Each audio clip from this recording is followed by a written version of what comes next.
Hello, good morning সবাইকে। মধুশ্রী গার্ডেনে আরও একবার স্বাগত জানাই। তোমরা সবাই কেমন আছো? সুস্থ আছো?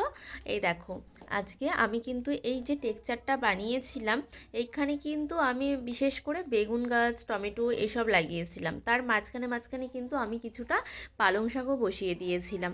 তাই জন্য ভাবলাম যে আজকে কিছু পালং শাক তুলেই নেওয়া যায়, কারণ অনেকটা ঘন হয়ে গেছে।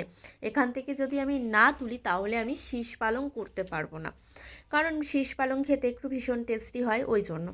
এবার দেখো আমি কিন্তু তুলে নিচ্ছিলাম, কারণ এত কচি শাকগুলো তুলতে আমার একটু কেমন লাগছিল, তার কারণ ভেঙে যাচ্ছিল।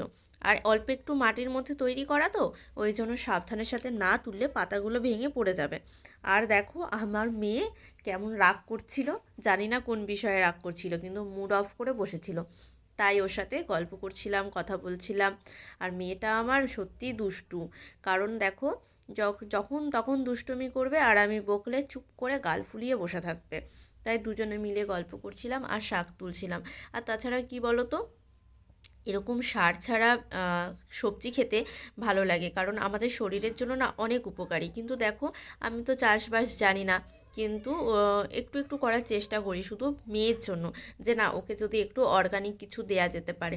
পালং শাকে বিশেষ করে ওকে আমি স্যুপ বানিয়ে দিই, তো পালং শাকটা যদি ফ্রেশ হয় তো স্যুপ খেতে বেশি ভালো লাগে। আর কি বলো তো, পালং শাক দিয়ে আমি পরোটাও বানিয়ে দিই।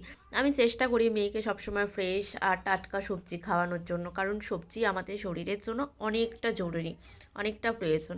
আর কি জানো তো, আমি হচ্ছে আমার বাবাকে দেখেছি যে সব সময় বাড়িতে যতটা জায়গা আছে তার মধ্যে এরকম নানান রকমের সবজি বোনার একটা শখ। আমি নিজেও জানতাম না যে আমার মধ্যেও না এই শখটা আছে। আমি একটা সময় হঠাৎ করে কটা ফুল গাছ নিয়ে এসেছিলাম রাস্তায় দেখে, সেটাকেই রেখেছিলাম। কিন্তু একাকিত্ব বা যখন আমার মন খারাপ হতো, আমি ওদের সাথে একটু সময় কাটালেন আমার ভালো লাগতো। সেই থেকেই না আমার মনে একটা ভাবনা এসে গেছে যে আমিও যদি ছাদের মধ্যে একটু একটু কিছু বসাই। তারপরেই কিন্তু আমি এগুলো বসানোর চেষ্টা করে দিয়েছি, কিন্তু আমি কিন্তু জানতাম না যে কিভাবে বসাতে হয়, কখন বসাতে হয়। আমি বাবাকে শুধু দেখতাম জমিতে যেত, সবজি আনতো বা কিছু করতো, আমি কখনো ঢুকে দেখিনি যে সেটাকে কি করে পরিচর্যা করতে হয়, কোন গাছে কি দিতে হয়। আমি সত্যিই জানি না, কিন্তু আমি যখন মেয়ের কথা ভাবতাম তখনই কিন্তু আমি, তারপরে ওর একটু খেলার জায়গাও প্রয়োজন। তা ছাদে যদি এরকম সবুজ গাছপালা থাকে, সেটা দেখলেও বাচ্চাদের অনেক ভালো লাগে। ওই জন্যই আমার তৈরি করা, বিশেষ করে মেয়ের সাথে সময় কাটানোর জন্য। কিন্তু দেখো, বসিয়ে কিন্তু ভালোই করেছি, আমার সময় অসময় কিন্তু কাজে লেগে যায়, তাই না? আর দেখতেও ভালো লাগে। আর তোমাদের সাথে শেয়ারও করতে পারছি, যারা মনে করবে যে আমার একটু জায়গায় আমি কি করে বসাবো। আমি তো বলবো ব্যালকনিতেও বসানো যায়, ছোট্ট ছোট্ট জারেও এগুলো বসানো যায়, এগুলো কোনো ব্যাপারই না বসানো। আর নিজে হাতে যখন তৈরি করবে না, তখন দেখবে যে কি অসম্ভব ভালো লাগে, কারণ নিজের হাতে জিনিসটার মূল্যটাই আলাদা। আর তাছাড়া কি বলতো, এগুলো না অল্প মাটিতে হয় তো এগুলোর একটু যত্ন প্রয়োজন হয় ঠিকঠাক। আর শুধু পালং শাকই না, আমি কিন্তু নানান রকমের শাক বসিয়েছি মেথি শাক, লাল শাক। লাল শাকের ভিডিও তোমরা দেখেছো। আর মেথি শাকও বসিয়েছি। কি বলো তো, অল্প অল্প জায়গায় বসাই তো, একটু একটু করে বসাই, সেটা হয়তো কয়েকদিনই শেষ হয়ে যায়। আর তাছাড়াও কি বলো তো, আমি দেখছি এখন সবজি গাছপালা, ফুল ফল এগুলো বেশ আমাকে কানেক্ট করে, আমার ভালো লাগে।